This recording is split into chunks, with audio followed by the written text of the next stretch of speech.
नमस्कार. आज आपण एका जबरदस्त प्रवासाला निघणार आहोत. ही गोष्ट आहे वनस्पतींची. कशी सुरुवात झाली असेल या हिरव्यागार दुनियेची? कसं काय जीवसृष्टीने या अख्ख्या ग्रहावर राज्य केलं? चला शोधूया.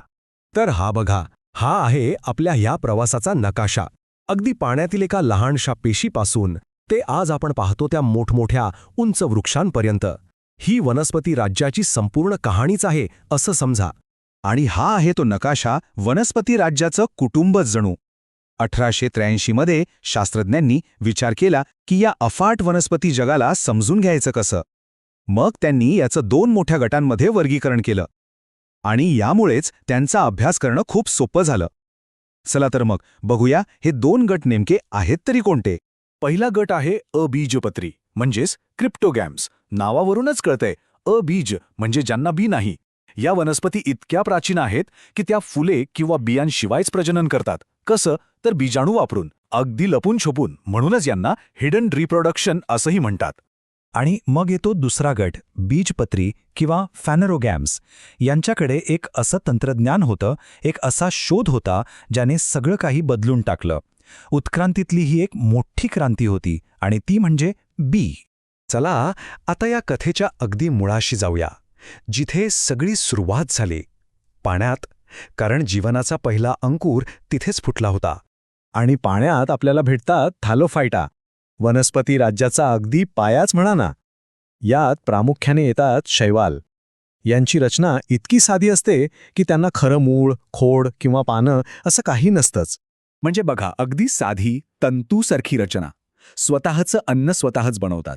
आणि हेच ते पाण्यात वाढणाऱ्या सगळ्या वनस्पतींचे मूळ पूर्वज. बरं, पाण्यात तर जीवन सुरू झालं, पण आता खरी कसोटी होती.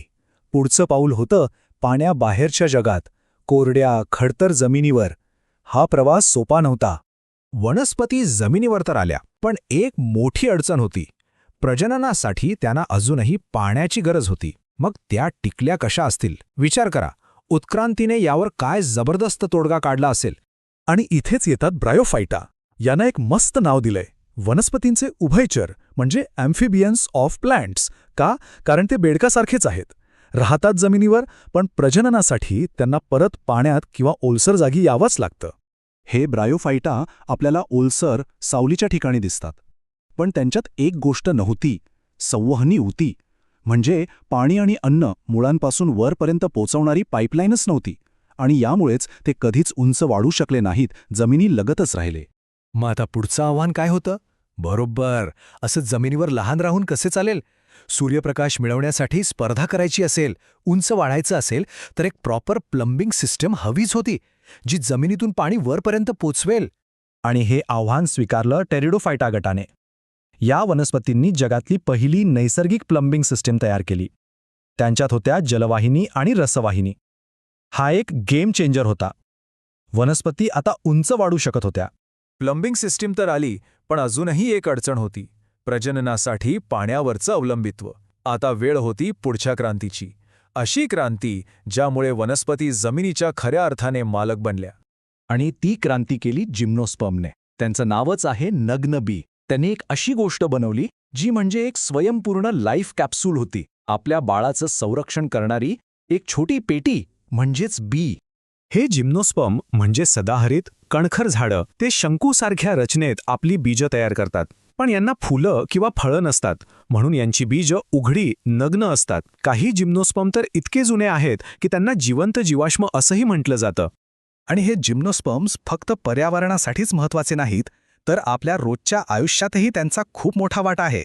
आपल्या संस्कृतीचा ते एक अविभाज्य भाग बनले आहेत. विचार करा, पाईन आणि स्प्रूस सारख्या झाडांच्या लाकडाने कित्येक तरी घरं उभी राहिली, कित्येक तरी फर्निचर बनलं. आजही आपण ते वापरतो. फक्त लाकूडच नाही, तर या झाडांमधनं मिळणारी राळ ती सुद्धा खूप उपयोगी आहे. आपण जे पेंट, वार्निश, पॉलिश वापरतो, त्यात या राळेचा उपयोग होतो. आपल्या वस्तूंना चकाकी आणि संरक्षण देण्याचं काम ती करते. आणि आता आपण पोहोचलो आहोत या कथेच्या क्लायमॅक्सकडे. वनस्पतींच्या उत्क्रांतीतला सगळ्यात यशस्वी आणि सुंदर अध्याय, फुलांचा जन्म. ही होती शेवटची आणि सगळ्यात मोठी झेप. अँजिओस्पर्म म्हणजेच फुलझाडं यांनी आपल्या बियांना एका फळाच्या आत सुरक्षित ठेवलं. फुलं आणि फळं या 2 गोष्टींमुळे त्यांना जगात कोणीच हरू शकलं नाही. आणि आज आपण जिथे पाहू तिथे त्यांचाच राज्य आहे. या फुलझाडांमध्ये दोन मुख्य टीम्स आहेत, एक बीजपत्री आणि द्विबीजपत्री, म्हणजे मोनोकॉट आणि डायकॉट. बघा, मका हा मोनोकॉट आहे, तर सूर्यफूल डायकॉट. त्यांच्या बीजात, मुळात, पानांच्या शिरांमध्ये आणि फुलांच्या पाकळ्यांमध्ये किती फरक आहे हे या तक्त्यात स्पष्ट दिसतंय. तर कुठून सुरुवात झाली होती आणि आपण कुठे आलो आहोत?